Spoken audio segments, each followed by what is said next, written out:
mga kababayan, ang pambansang awit ng Pilipinas.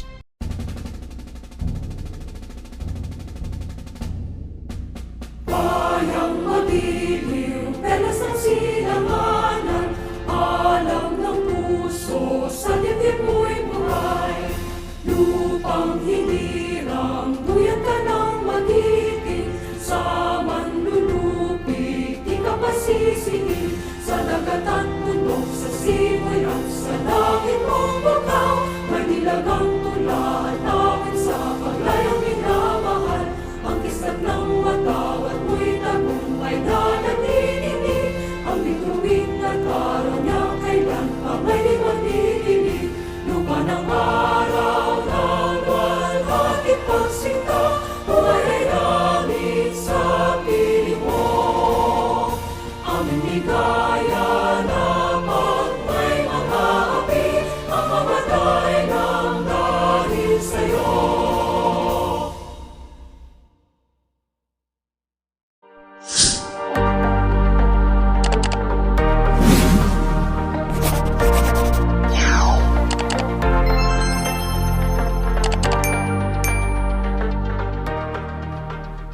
Philippine Independence Day.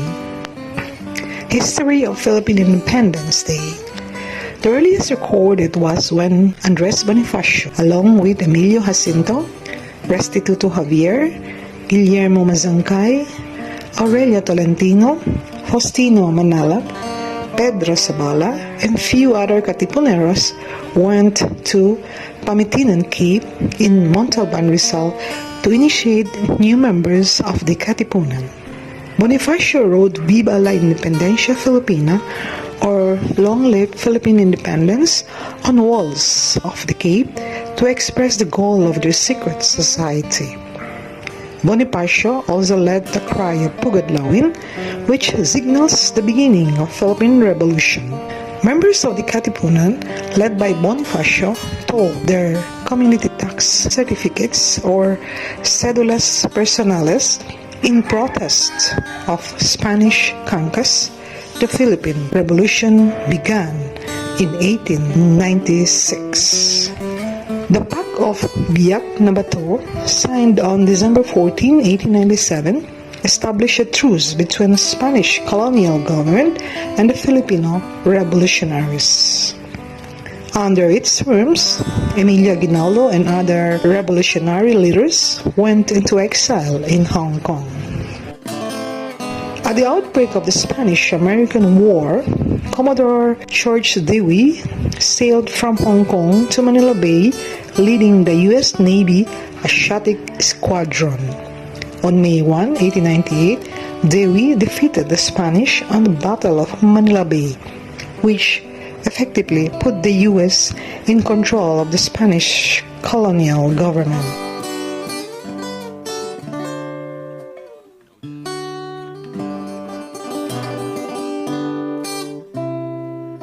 Later that month, the U.S. Navy transported Aguinaldo back to the Philippines. Aguinaldo arrived on May 19, 1898 in Cavite. On June 5, 1898, Aguinaldo issued a decree at Aguinaldo's house located in what was then known as Cavite el Viejo, proclaiming June 12, 1898 as a Day of Independence.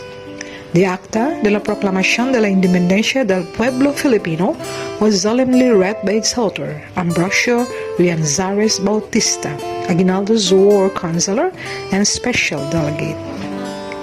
The 21-page declaration was signed by 98 Filipinos appointed by Aguinaldo and one retired American artillery officer, Colonel L.M. Johnson. The Philippine flag was officially unfurled for the first time at about 4:30 p.m. as the Marcha Nacional Filipina was played by the band of San Francisco de Malabon. The proclamation was initially ratified by 190 municipal presidents from the 16 provinces controlled by the Revolutionary Army August 1, 1898, and was again ratified on September 29, 1898 by the Malolos Congress. The Philippines failed to win international recognition of its independence, specifically including the United States of America and Spain. The Spanish government later ceded the Philippine archipelago to the United States in 1898 Treaty of Paris. The Philippines Revolutionary Government did not recognize the treaty, and the two sides subsequently fought what was known as the Philippine American War.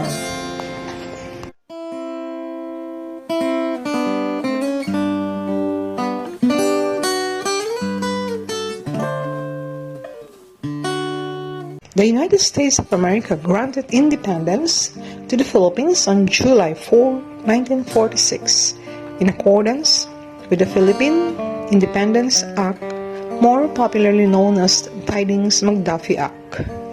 President Harry S. Truman issued Proclamation 2695 of July 4, 1946, officially recognizing the independence of the Philippines. On the same day, the Treaty of Manila was signed. July 4 was chosen as a date by the United States because it corresponds to the United States Independence Day, and that day was observed in the Philippines as Independence Day until 1962.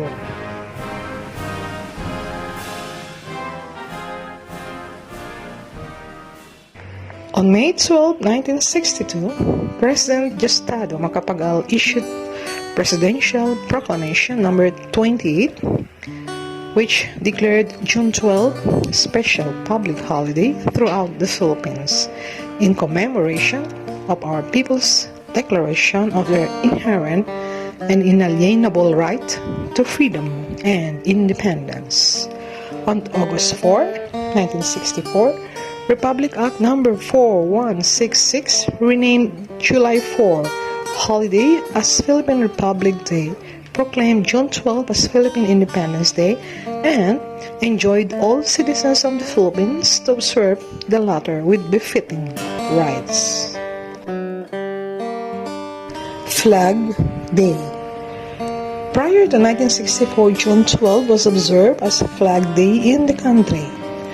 In 1965, President Diosdado Macapagal issued Proclamation number 374, which moved National Flag Day to May 28, the date the Philippine flag was first flown in Battle of Alapan, located in Imus, Cavite, in 1898.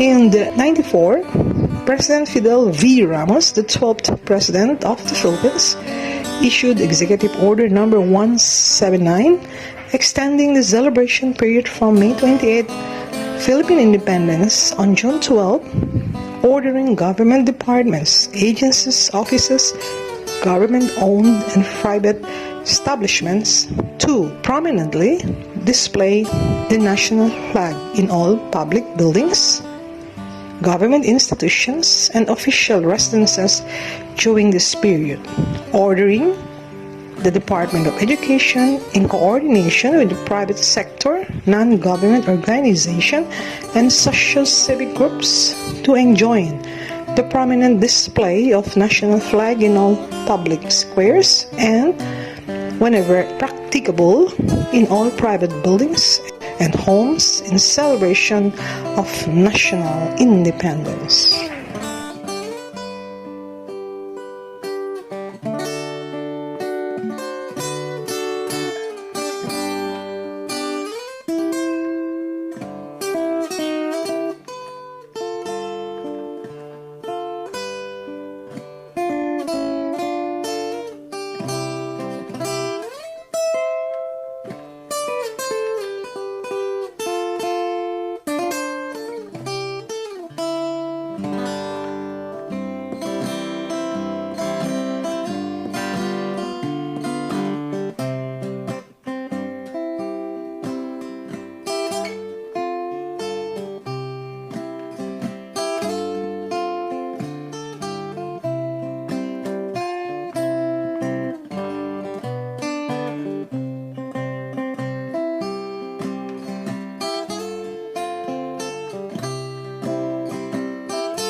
The Declaration is one of the most important milestones in the Philippine history.